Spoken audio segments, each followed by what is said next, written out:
I've tracked all the dividends. The company has now paid me over $6,100 in dividends. Now remember, I bought it for $2,479. So I've already more than made up my money just from the dividends alone.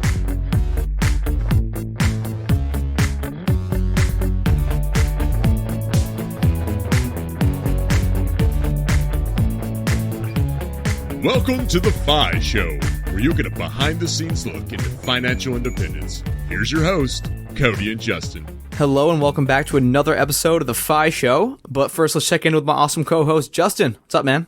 Hey, man. The past week has been a little crazy. It's hard to complain too much, though, because getting to travel around the country, getting to visit with family, but did have the transmission go out in the van, so I had to put a whole new transmission in the van. I was stuck out in Denver. You know, there wasn't a way for us to just kind of like sit around, maybe wait and get it back to one of those mechanics that we knew really well. So we just kind of had to do what we had to do. It was $3,700. That's obviously like one of those just, you know, super frustrating things that get you really mentally down, especially when you're in this space trying to save money. But what we kind of fell back on was just how blessed we were to still have our jobs during all the coronavirus outbreak, as well as, you know, being prepared for an emergency like that and have that emergency fund built up. So there's just a little plug to make sure you guys have that emergency fund so that you're not susceptible to things like these really high interest rate loans or these other predatory practices that are out there. So get that emergency fund up. But how about you, Cody? Well, I have a similar case of the emergency fund, Justin. Unfortunately, I was talking about my deck a couple weeks back, and as we started digging into the deck, we realized that part of the foundation was rotted, and this thing's going to cost like probably $10,000 more than what I'd expected to pay. So again, not the best thing in the world, but I got to look at the positives like you were. Still have a job. I'm still able to, you know, put food on the table, still paying the bills. So I'm glad that I'm in this space saving as much money as I can so I can take on expenses like this. But enough about us, Justin. Let's take a second for our awesome sponsors. One of the best ways to hit financial independence faster is to reduce your monthly expenses as low as possible. And one of those monthly expense charges typically is a cell phone bill. And I know a lot of people that are using these big providers get locked into these contracts, they don't shop around, and sooner or later, a few years down the road, you're paying an arm and a leg for your cell phone service. And even though shopping around for a new provider might only take a couple of minutes or something, most of us just don't do it because it's not part of our daily routine, it's not something that we think about actively. But if you do want to save money with your cell phone provider, enter Mint Mobile. Mint Mobile provides the same premium network coverage you're used to, but at a fraction of the cost because everything is online. So kind of like an online savings bank, Mint Mobile can save on retail locations and overhead and pass those savings directly to their customers. All their plans come with unlimited talk and text, you can choose the right data plan for you, and you can use your own phone and keep your same number along with all your existing contacts. So if you're looking to cut that monthly cell phone bill down to just $15 a month and get the plan shipped to your door for free, you can go to mintmobile.com/FIShow. That's mintmobile.com/FIShow. All right, F.I.R.E. Show listeners / real estate investors, have you ever given the door code out to one of your properties? Or maybe you left a key under the mat for a delivery person. Did you feel nervous about it? If yes, you have to go check out Igloo Home. That's igloo, as in what Eskimos live in, then home. If you own a property and are a business owner like me, your biggest limitation is that you can't be in two places at once. And no matter how you choose to let someone in, you always seem to be trading off security for accessibility. Now you don't have to. With Igloo Home's remote access smart lock, you decide who has access and when. Set a one-time PIN so people can stop by while you're out. Your Igloo Home app will keep a log of every time a PIN is used, so you can relax knowing your home or office is still secure. So if you're a property owner who is curious about how this thing works, you should definitely go check out the Igloo Home website. Igloo Home has products to fit every property. There's a smart deadbolt, a key box, a padlock, and more. There's a ton of stuff on there. And as listeners of the F.I.R.E. Show, you'll get a 15% discount off your smart lock if you order with promo code F.I.R.E. on www.igloohome.co. That's www.igloohome.co with promo code F.I.R.E.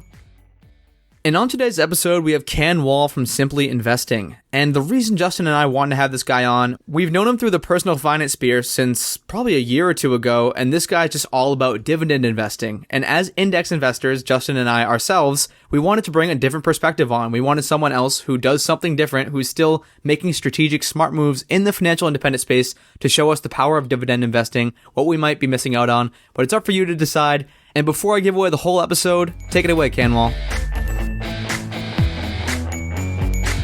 So I graduated from university. I've got a computer science degree. I graduated in 96. So I was 24 years old at the time.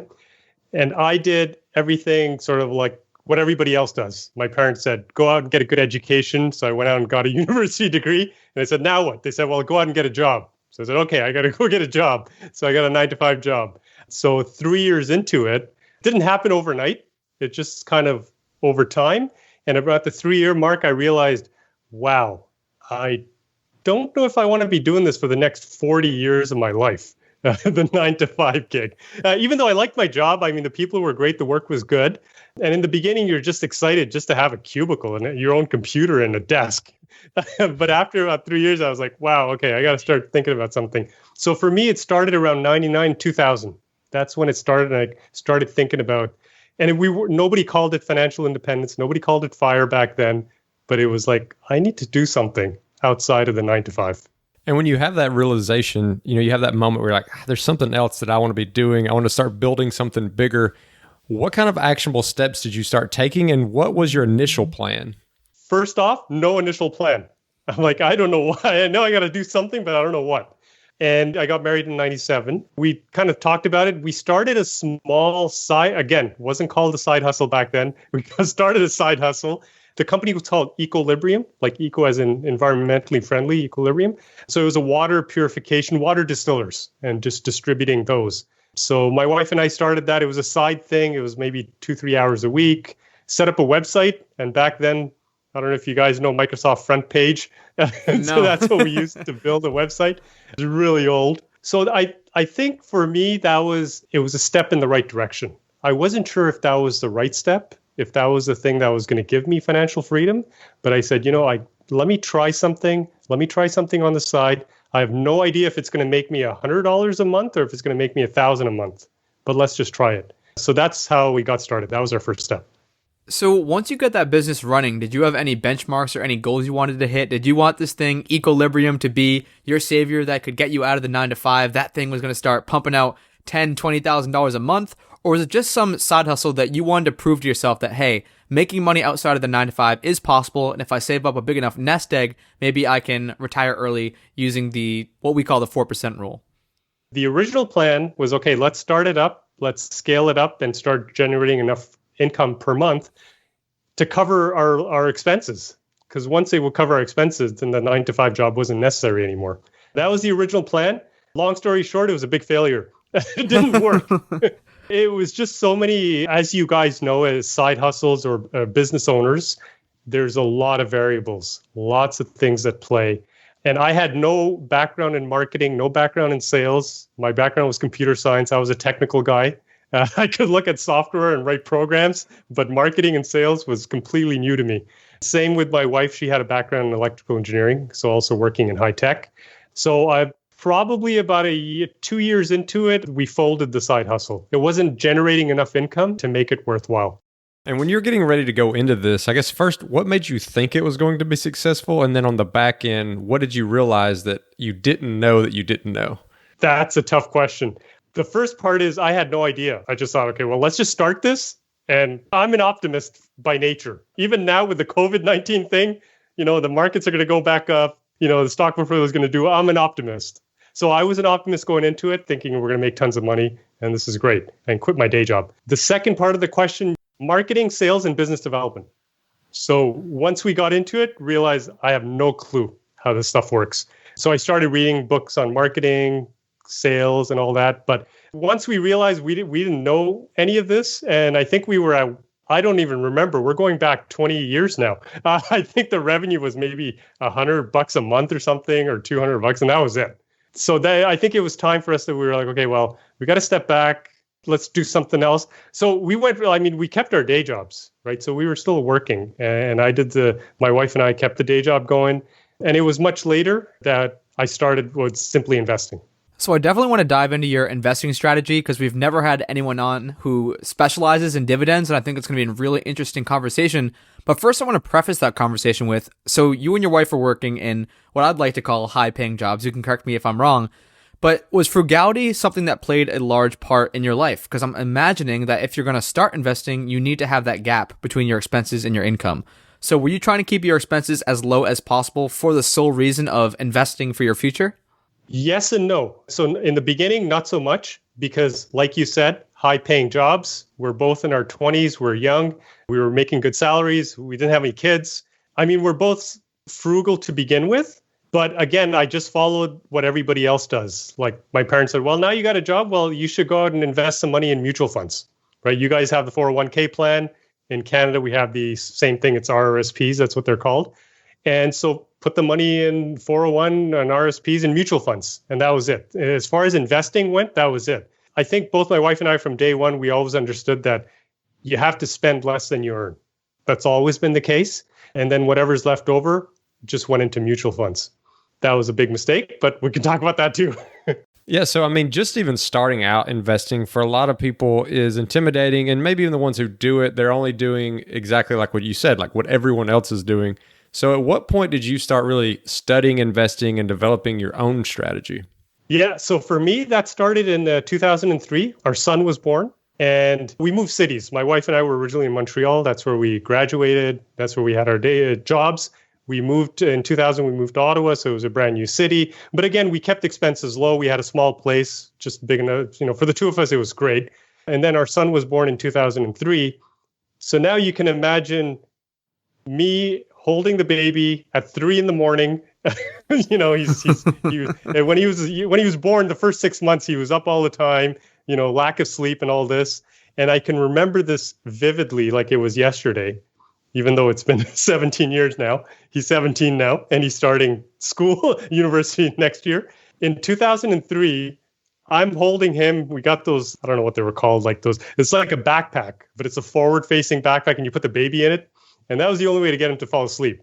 So it's 3 a.m. I've got him. We've been doing this for like 3-4 weeks. And this one day, and I'm walking around in the living room. We had a bookshelf, a whole bunch of books, and I had bought an investing book to learn how to invest. I bought the book, never had a chance to read it. It stayed on the bookshelf for about a year. And now it's 3 a.m. I'm holding the baby, holding my son, trying to get him to fall asleep. I'm staring at the book and I'm like, might as well just read the book since I'm up anyway. And that's what started. That's what got me started on understanding what are MERs when it comes to fees for mutual funds. What is the cost of investing over the long term? What are the better ways to invest versus the lousy ways to invest, what everybody else does, just because we don't know. I wish they would teach this stuff in school, right? Yeah. Nobody taught this to me anywhere in high school, in college, university, never got any of this stuff taught to me. And so I'm sitting there and I'm reading this book, and just because of our son's schedule when he was 3 months old, I was able to finish the book like in 4 days. And that's what got me started. Wow. So let's kind of talk about some of those mistakes that you were making. So you mentioned that you were in these mutual funds, you did not understand the fees. And as we know, as guys who love spreadsheets, fees can just absolutely cripple a portfolio. If you're paying a mutual fund 1.5%, 2%, over the long term, you're going to be paying hundreds of thousands of dollars to that mutual fund manager. So could you talk about some of the mistakes and what you learned after you spent those 4 days reading that book? Yeah, absolutely. You mentioned the fees. I was paying 2.5%, 3% MERs. It's crazy. We're in Canada. Everything costs more. Everything costs more here. The average MER in Canada is 2.2%, even today. I was paying really high fees. Had no idea I was paying those fees. They were hidden fees. So that's one thing I learned. So I went back and sort of looked at the statements and then I opened up a spreadsheet and started putting the numbers in and realizing how much this was really costing. The other thing was, again, I just followed the advice. Well, go out and get a financial advisor, talk to somebody at the bank. They'll help you get set up with mutual funds. And that's what I did. I realized at the end of the day, because I wasn't paying for the financial advisor, right? I was assuming the bank was paying them, right? I'm not paying anything. I'm just taking their advice and buying mutual funds. They get paid commissions from the mutual fund companies. So at the end of the day, they're salespeople for selling those types of expensive funds. So I realized that the expenses were too high and there was no way I was going to reach financial independence sooner than later. I'd probably have to work till I'm 65 or more. So we've alluded to the fact that, you become a dividend investor, but do you want to kind of level set and let everybody know what is a dividend and what is different about being a dividend investor versus just a standard investor? Okay, sure. So let me take a minute to explain a dividend, just make sure we're on the same page. So for example, if you were to buy shares in a company and the company is paying you $1 dividend, and you own 1,000 shares, you will receive $1,000 for as long as you own those shares and as long as the company continues to pay the dividend. The dividend is basically cash that gets deposited into your trading account. So some companies pay every month, some of them pay every quarter, and the money gets put into your trading account. Now, you can spend that money if you wish, or you can reinvest it. So dividends are basically money in your pocket. And it's the best source, in my opinion, and we'll talk about this later, is the best source of passive income anyway. So that's what a dividend is. And so what happened is when I finished reading that book, they touched on dividend investing, and they mentioned a couple of resources, and then the name Warren Buffett came up. Believe it or not, I had not heard of Warren Buffett until I read that book. So that led me down a wormhole, a rabbit hole, where then I learned about Benjamin Graham, who was Warren Buffett's mentor and teacher at Columbia University. And that led me down to some other investors, and then that's how it started learning more and more about dividend investing. So my approach is a little bit different. I call it dividend value investing. So I'll explain what the difference is. So a pure dividend investor is only concerned about investing in stocks that pay dividends, right? As long as it pays a dividend, it looks good, dividend investor will go ahead and buy the company. A value investor is someone who's going to look at the value of the company and figure out, is the company undervalued, priced low, or is it overvalued, priced high? And strictly as a value investor, if a stock is undervalued, priced low, they're going to go and buy it. So what I do is I combine the best of sort of both worlds. And so I'm looking at dividend stocks that are undervalued. And in addition to that, I define what I call them, they have to be quality stocks. If we have time, we can go, I have a 12-step checklist. And if a company passes everything on the checklist, the 12 rules, then it's a quality stock. So it has to pass that first, then it has to pay dividends, and then it has to be undervalued. So that was one of the things I had on my list, to go through the 12 rules of simply investing, as it's called. And maybe we can just quickly go through them. We don't have to spend 5 minutes on each one, obviously, because there's 12 of them. But if you want to either just hit each one really quick or go over some of the most important ones. Yeah, I would love to. You guys, you get me started. I'm like passionate about this stuff. We can talk about this stuff all day. Perfect. Now, I don't know.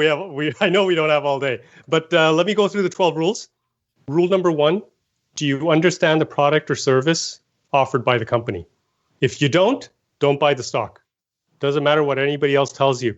And this doesn't mean you have to be an expert in what the company is doing, but a general understanding. If you can explain it to your grandmother or to a 9-year-old, then you're good. Number 2, will people still be using this product or service in 20 years, right? Because you're investing your hard-earned money, you don't want to put that money at risk. So you want to invest in companies that are going to be around for a very, very long time. Now, before I continue with the list, each of these rules is designed to minimize your risk. It's to increase your margin of safety because you are putting in your hard-earned money. You don't want to put that at risk. Okay, rule number 3. Does the company have a low-cost, lasting competitive advantage? Very quick, I'll use Warren Buffett's example. So think of a company as a castle, a corporation as a castle. And around the castle, there's a moat. The wider the moat and the deeper the moat, the better it's going to be able to protect itself against competitors. So a quick example, you look at Coca-Cola. They've been around for over 100 years. They've been paying dividends for over 100 years, and they operate in over 130 countries. So you can take that logo, the Coca-Cola logo, anywhere in the world and show it to people, and they know exactly what you're talking about. And if you were to start a software company yourself from scratch today, you would have to spend billions and billions of dollars in marketing and advertising, and you still wouldn't get to where Coca-Cola is today. So, right, they have that competitive advantage and that brand recognition. So that's key. Rule number 4, is the company recession-proof? So let me ask you guys, if there's a chance you may lose your job, are you going to go out and buy a new car tomorrow? Definitely not. Definitely not. Are you going to go out on a expensive vacation overseas? Nope. And what's happening as we're recording this is the end of April. We're still in the middle of this COVID-19 crisis. What is happening right now to the airlines, the tourism industries, and the automotive manufacturers? Getting slaughtered. They're in trouble, right? So Boeing announced the dividend is being cut to 0 2 weeks ago. Yesterday, GM announced that they're cutting their dividend to 0. If a company doesn't pass rule number 4, don't buy the company. Now, even when there's a recession and there's a market downturn or you're unemployed, you still have to eat. right? When you come home at night, you still have to turn the lights on. So the companies that are providing those products and services, those are the ones you want to invest in. Because again, we want to protect your capital. Okay, rule number 5. Does the company have consistent earnings growth? So we look at the 10-year average earnings growth of at least 8% or more. And what we're doing here is we want to make sure we're investing in companies that have a history of profitability, right? So if we could graph it out, we want to see the graph going up. If the graph is going down, the line's going down, don't invest in the company. If the line's up and down and random and you've got negative earnings per share and then it goes up and it goes down again, don't invest in that. We want to see consistent growth. Rule number 6, does the company have consistent dividend growth, right? Again, we're looking at 10 years or more. We want to look at a history of a company paying increasing dividends. And this one is really important because at the end of the day, what I'm teaching and what the rules are designed for is to help you build for yourself a solid portfolio that generates passive income. Not only passive income, but growing passive income every single year. And the only way we're going to be able to do that is if we're picking companies that pass these rules. Rule number 6, we're still talking about consistent dividend growth. Let me give you 3 quick examples. Procter & Gamble. Everybody know Procter & Gamble? Mm-hmm. They make Tide and all these products. They have had 62 years of consecutive dividend increases.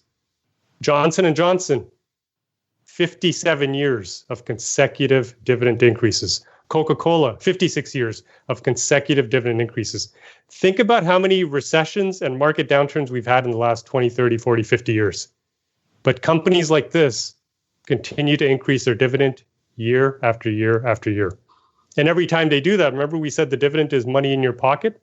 When the dividend goes up, that's more money in your pocket, right? So I can't predict the future. I don't know what's going to happen tomorrow or next week. Are we going into a recession? Is the market going to go further down or is it going to go up? I have no idea. But when I look at companies like this, who have had 40, 50, 60 years of consecutive dividend increases, I have a high degree of confidence that companies like this will continue to pay the dividend in the future.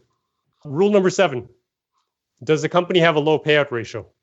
So a simple example, if a company has an earnings per share of $2 and they pay out a dividend of $1 per share, that's pretty good. That means 50% of what they earn, they're paying to the shareholders. The rest of the money, they're keeping it, and they're reinvesting it into the business. So that's good.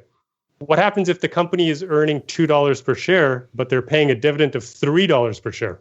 What's wrong with that? They're paying more than they're making.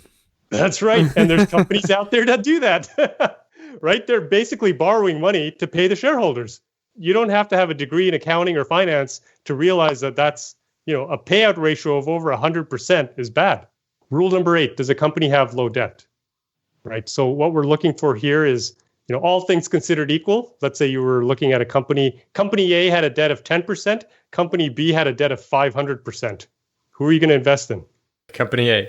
Company A, that's right. All things considered equal. Because when there's a crash and when there's a recession, companies that have very high debt are going to have a very hard time surviving the recession, right? So that's rule number 8.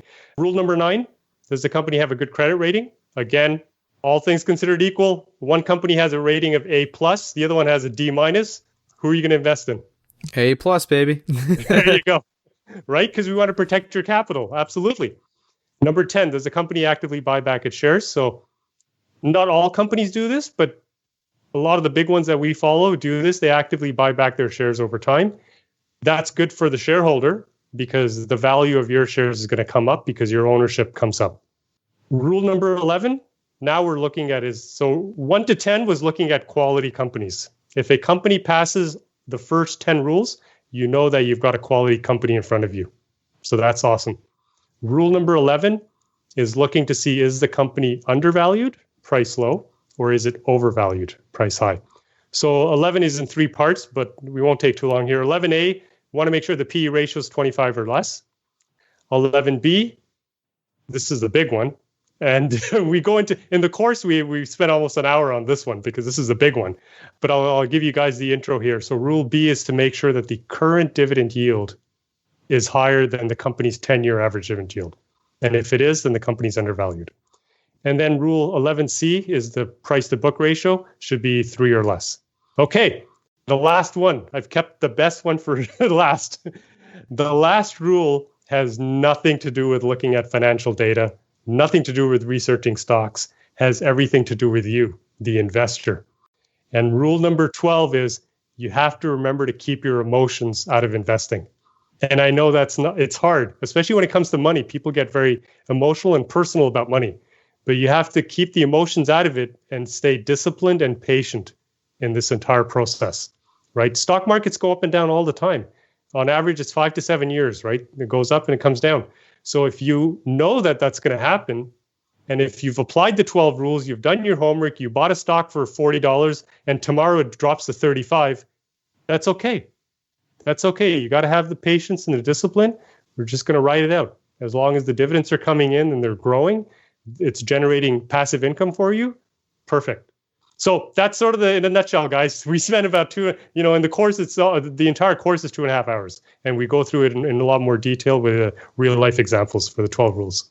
So it seems like a very interesting list of 12 rules, and I'm definitely following the logic, but I'm just curious, it feels like maybe 9, maybe 10 of those rules could be automated to some degree if you had the data. Like, obviously, the computer's not going to know if you know the company and understand the product, but most of those questions seem like something that could be generated. So what's stopping someone from just having a list generated from them, and then they're just able to say, yep, I understand that company, boom, I invest in it, or even creating like almost like an index fund of these companies that pass all these rules?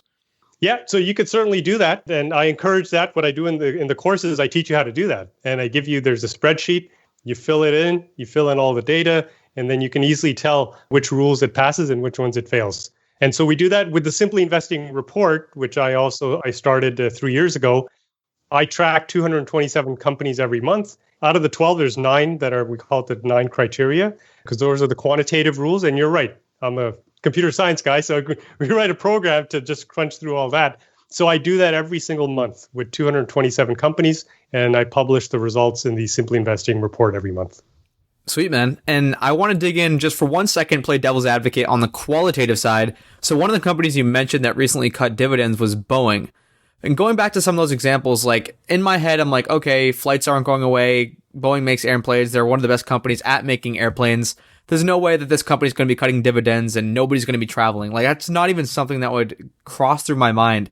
Is there anything you can do to, I guess, hinder losses like that or prevent against companies like that cutting their dividends? You could. There's things that we can do to minimize that. With Boeing specifically, it wouldn't pass rule number 4. The rule number 4 is the company recession proof. So I've been doing this for 21 years. I've gone through 9/11. I've gone through the 2008 recession, and we saw the same thing happen to the airlines in 9/11, right? People stopped traveling. They canceled all their flights, and we saw that happen then. But you raised a good point. Even if you apply the 12 rules, and I've seen this in myself over the last 21 years, and you've done your homework and you've bought a stock, in my experience, during your investing sort of career, you will come across 1 or 2 companies that just, Enron, I mean, they lied about the financial statements. As an investor, you never would have known that, right? Unless you were a C-level executive at the company, you never would have known that. So over your lifetime, it's going to happen. You're going to get 1 or 2 companies, maybe even 3 companies that are going to fail, and they're just going to, you're going to suffer losses. And that's why when we do this type of investing, we diversify. We diversify across industries and across companies so that overall your portfolio continues to generate growing passive income. Kind of continuing with that devil's advocate kind of theme, when I hear things like this, like, oh, that makes so much sense. But then I always come back to, well, why isn't everyone rich? Like, why isn't everyone just following these exact rules? Why do we get stressed out about it? Why do we add all this complexity? Like, why is it just everyone buying these exact same companies and just keep it simple? That's a great question. Somebody asked that to Warren Buffett about 30 years ago when he was giving a talk at a university. And they said, if this is so simple, value investing, why doesn't everybody do it? And I'm going to give you his answer because I believe in his answer. Human beings have a tendency to complicate things, right? It's human nature. If it's too easy, you're like, it's too easy. It's just, I can't believe how easy this is. And so he said human beings have a tendency to complicate things. And he said the flat earth society will continue to thrive. No matter what you say. Let me just pause here for a second because you brought up a good point. So both of my kids, my son and daughter, they're 17 and 13 now, they started investing when they were 9. They each have their own stock portfolio. Once a year, we sit down with them. I sit down with them and I go through, add up all their dividends, and we put it into an Excel spreadsheet. So that's how easy it is. So easy that a 9-year-old could do this. Why don't more people do it? I don't know. That's a good question. So I have kind of a couple of points. I'm going to try to just package them all into one question, and you can take it in any direction you want. So one, why do you recommend dividend value investing over just regular index investing? And I'm going to kind of couple that question with, I know you mentioned diversification before. What's like your ideal number of stocks? And can you also talk about the problem of over diversification? Because I've read some things about you talking about that before. I know it's a lot in one, but hopefully you can just tackle that in any way you want. Yep. So number of stocks. So if you read the material from like the 80s, they said stick to 20, 25 stocks. That's it. What happened now is because of the internet, we can get information very quickly. Within seconds, I can figure out what the stock ticker symbol is, what the stock price is, what the P ratio is, what the dividend is, all this stuff. I have access to Excel. I've got access to websites. I can get all this data easily. So nowadays, it's quite easy for individual investors to manage their stock portfolio. So I would say anywhere from 25 to 50 stocks. So I think that's a good number to have. And that's average. You may go to 55 or 51 or whatever, but on average, that's a good number to have. Over diversification is a problem. There's a time and place for everything. So I'm not hating on all the indexers. I don't want them all coming after me. But if you look at some of the index funds and ETFs, some of them have over 3,000 stocks in the fund. That's how many stocks that they hold in there. And when you hold that many stocks in a single fund, statistically speaking, you are now also holding stocks that have high debt, stocks that have a very high payout ratio, stocks that are not recession proof, stocks that don't pay dividends, right? So now we're getting into poor quality stocks, right? Because out of the universe of stocks, not all of them are high quality stocks, right? So you end up with poor quality stocks in there. And on any given day, some stocks are undervalued, they're priced low, and some are overvalued. When you put money into an index fund, the index fund takes your money, pools it with all the other investors, and they go out and buy a piece of every single stock out there, right? So now you're buying stocks that are overvalued. And that violates rule number 11 because we want to only invest in stocks that are undervalued and they're priced low. And what would you say to somebody who says, okay, some of the stocks I hold, they're not paying a dividend, but if it was paying a dividend, then that just means the value of the stock is not going to go up as fast. And so it's kind of the same thing. Like I can either have a stock that goes from $10 to $12, or I can have a stock that goes from 10 to 11 and then puts $1 in my pocket via dividend. But at the end of the day, it's the same. Great question. I love it. You guys have awesome questions. So here's the thing. With dividends, as I mentioned before, it's cash literally in your pocket. It gets deposited into your trading account, right? So there is a benefit in getting that cash immediately. So my personal example, I bought 185 shares in TC Energy. This was back in 2000. Stock was $13.40 each. So multiply that by 185 shares. That's $2,479. Okay, so that's how much I invested into the company. And whenever you buy any stock or ETF or index fund, your initial capital, that's what's at risk, right? If TC Energy went bankrupt, I would lose $2,479. That was what I was at risk. I still own the company. The company has raised its dividend every single year since then. So it's 20 years of consecutive increases. And I'm a money nerd. I keep track of all this. I've got Excel spreadsheets, keep track of every single penny that comes in. I've tracked all the dividends. The company has now paid me over $6,100 in dividends. Now remember, I bought it for $2,479. So I've already more than made up my money just from the dividends alone without selling a single share. And I still own the 185 shares. So the advantage with dividends is the money, it's given to you, it's in your pocket. If the company goes bankrupt, they can never come back and take that money from you. Whereas if you didn't have the dividends, you're only hoping for the share price to go up. And if a company goes bankrupt, the share is going to go down to zero. Now you've got nothing. And I guess that's with the assumption that you didn't take those dividends and then just directly reinvest them back into the company. Because then if the company goes belly up, you still lose all of it. So when you're getting that dividend paid out, are you then taking it and spreading it across all of your holdings instead of putting all those dividends back into the same company?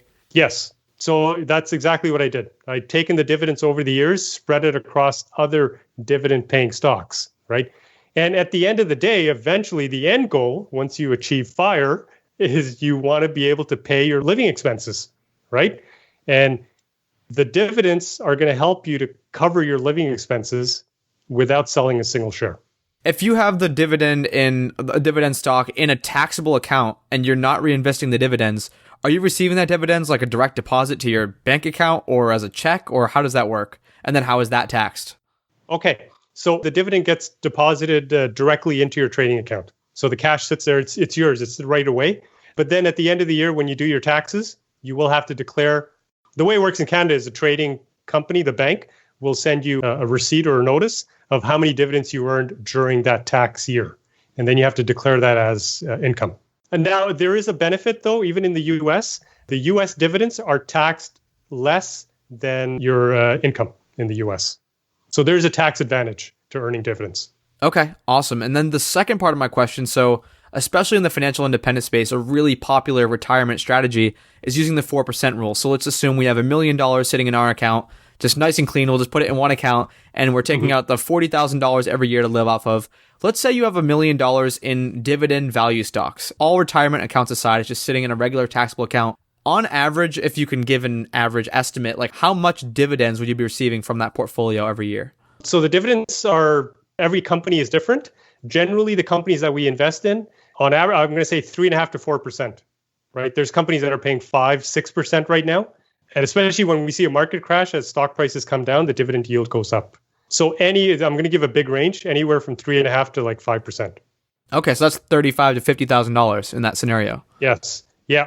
And if we're following the 12 rules of simply investing, we're investing in companies that have shown us that they have a history of growing the dividend. So the following year, you're going to get a little bit more.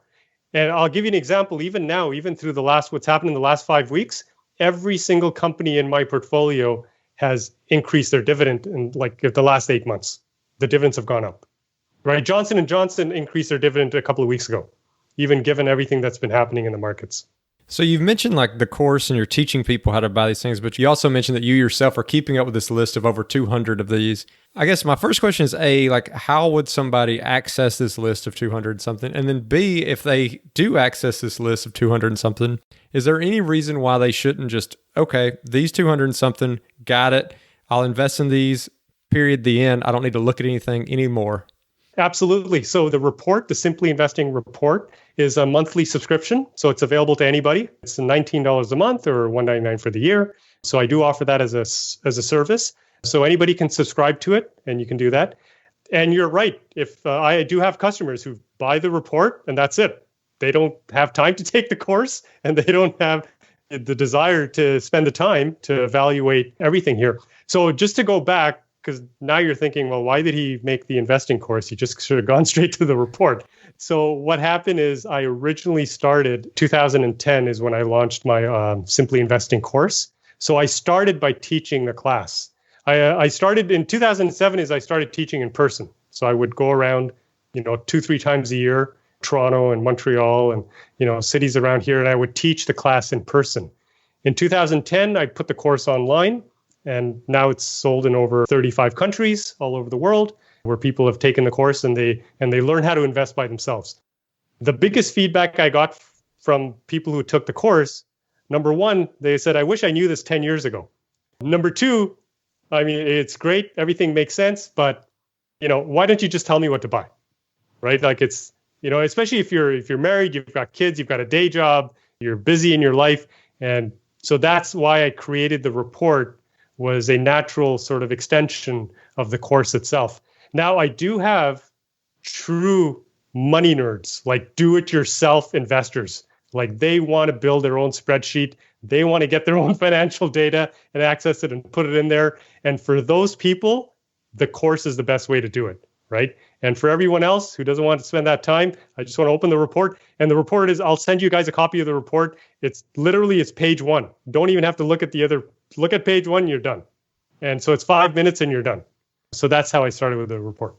Just as a quick follow-up, I wanted to ask, if you had it, say it's January 2020, you've got the report, how long can you wait before you really need to look at the report again? Like, how often should somebody be thinking about refreshing? Because you're talking about looking at, 10, 20, 30 years of performance. So it doesn't sound like something where the list should be changing in a great degree month to month.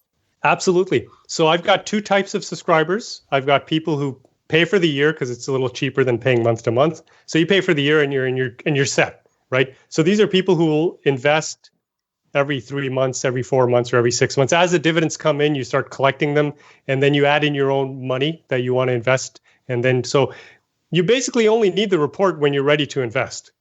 So if you're going to invest 2, 3, 4 times a year, then that's when you would read the report. And then I have some subscribers who it's sort of pay as you go, right? They would subscribe for the first month, and it's really easy. You go into your account, you say, I'm done, and you're done. And then you subscribe again when you need it again. So it's sort of a pay as you go system. That works as well too. All right. Well, Kanwal, I have definitely opened my mind to some new investment opportunities. I'm an index guy myself, but I think I'm going to start dipping my toes into the dividend pool a little bit. So thank you so much for coming on. And for those who are interested in this dividend value investing and want to hear more about you and Simply Investing, where are some of the best places they can go? So I would say the best place to go is my website, simplyinvesting.com. And then from there, you'll get links to Twitter and Facebook, but the website is the best place to go. Everything's all there. And the one thing we always like to ask is, for somebody who's on their path to financial independence, what's one piece of tangible advice you would like to give them? So for me, the one piece of advice, you guys have had great guests on your show, and I've listened to a lot of the advice, and it's fantastic. So I was trying to think of something different, something unique to say that hasn't been covered after 80 episodes or more. So I may or may not hit the mark here. But anyway, stay focused on your end goal. Right? It's going to take time. It doesn't happen overnight, and it may not be easy sometimes. There's days where you're like, oh, it's difficult. But if you keep your eyes on the end goal, you're going to get there, right? If it was easy, everybody would do it. By the age of 23, everybody would achieve FIRE and they'd be financially independent. But it's not easy. So if you stay focused on the end goal, that's a good approach and to keep you on track. All right, and Kanwal, you're almost out of here, but we have one more question. This is the wild card question where I didn't prepare, Justin didn't prepare, so you definitely didn't prepare, but are you ready? I'm ready. All right, so we've been talking a lot about evaluating stocks, making sure you have the right investment in front of you, making sure it checks all 12 boxes on the 12 rules of Simply Investing, but I'm sure that, like you said before, it doesn't always work out. So what is one story about a stock that you were sure it was a surefire win, you were super gung-ho about it, and then that stock just went belly up? Great question. It makes me feel bad to say this, but a great question. Washington Mutual. So this was a bank that had been around since the 1800s. They'd been around such a long time. They had a history of paying dividends. I did get greedy towards the end at around 2008, where the dividend yield went up to I believe it was 9 or 10%. So I was like, wow, this is amazing. I got to put money into this thing, right? So I kind of violated one of the rules. I kind of said, well, I got greedy and the dividend was way too high.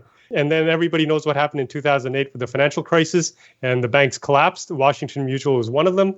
And luckily, I didn't put too much money in there. It was about $2,000. And that went down to zero in about 4 weeks. Oh, man. But you learn. Well, Kanwal, thank you so much for coming on the show. This has been an interesting episode. You took all of our questions in stride. So I just want to thank you for coming on the show, and I hope everyone gets a chance to go out there and learn more about you and your story. You're welcome. Thanks for having me on the show, guys.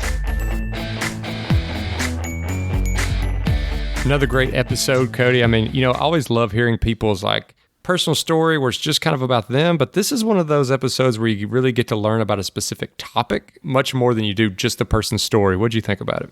Yeah, I think Kanwal has a really calculated method of doing this. It's not like he's just going out and buying random dividend stocks like he said some dividend investors do. He has a really calculated process where every single stock in his portfolio has to pass these 12 rules or else he is not touching it. And a lot of these rules made a lot of sense, like make sure the company's recession-proof, or hey, make sure this company's been increasing its dividends over the past 20 years. Make sure this company has certain ratios. So he's really, really calculated. As he mentioned, he's a computer science guy. He's building all these complicated spreadsheets. And so at this point, he's kind of just automated the full process of figuring out the technical, the quantitative aspects at least, and then it's up to him to get those last few qualitative ones right. Yeah, and another thing this does is helps hedge against what one of the main reasons people say not to invest in individual stocks, and that is these emotional triggers. So you're not just sitting there and saying, oh, well, I see this on the news, it's going up, like I feel like I got to get on this train, and then all of a sudden it collapses.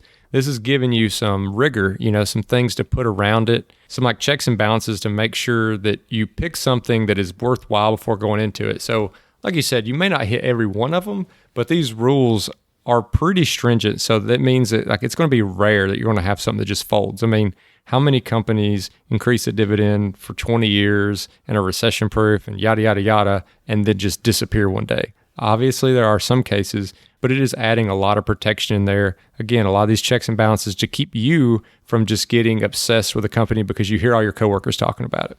And something else I really liked about this episode, and Kanwal in particular, and Justin, you had mentioned this, is that he was taking all of our questions in stride.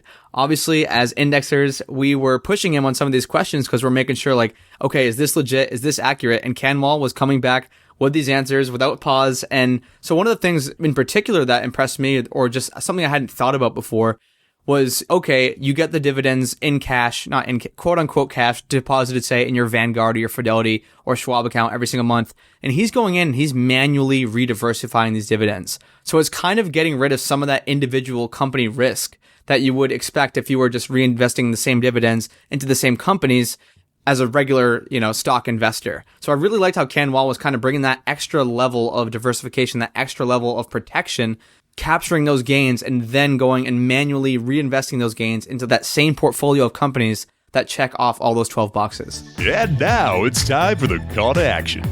Cody, the call to action this week is a little interactive for the listeners out there. So what we're asking you guys to do this week is to go out there and leave a review on iTunes. And then once you've left that review, just send us a message, a screenshot, letting us know like what your username is in the review. You can send that via email, which you can find at thefishow.com, or you can do it via Facebook if you're in our community page. And then because Kanwal has been nice enough to donate a couple of his resources, we'll select 2 winners. One of those winners will get a full year to Kanwal's report. The other winner will get access to his paid course. Again, these will be completely free to you. All you have to do is go out to iTunes, leave a review for the podcast, and send us proof that you left it. These reviews are huge to us. It allows us to keep creating this awesome content without any charge to you guys because the sponsors really put a lot of weight on it. Love that call to action, Justin. Thank you, listeners, those who support us, those who have left those 5-star ratings and reviews before. Again, it really, really helps us out. And thank you to Kanwal, who donated his course. I think it's like $300, and a year of the Simply Investing report is like $200. He's tossing us $500 to our awesome Fi Show listeners. So thank you, guys. Thank you, Kanwal. And if you want to access all the resources, everything we talked about today, you can do that at thefishow.com/Kanwal. That's KANWAL, thefishow.com/Kanwal. And as always, if you want to check out our Facebook group page, you can do so at thefishow.com/community. And we always appreciate those 5-star reviews. They help us get great guests like we had today. And if you're interested in supporting The Fi Show, you can do so by checking out some of our partners over at the resources page, which can be found at thefishow.com/resources. And thanks for listening.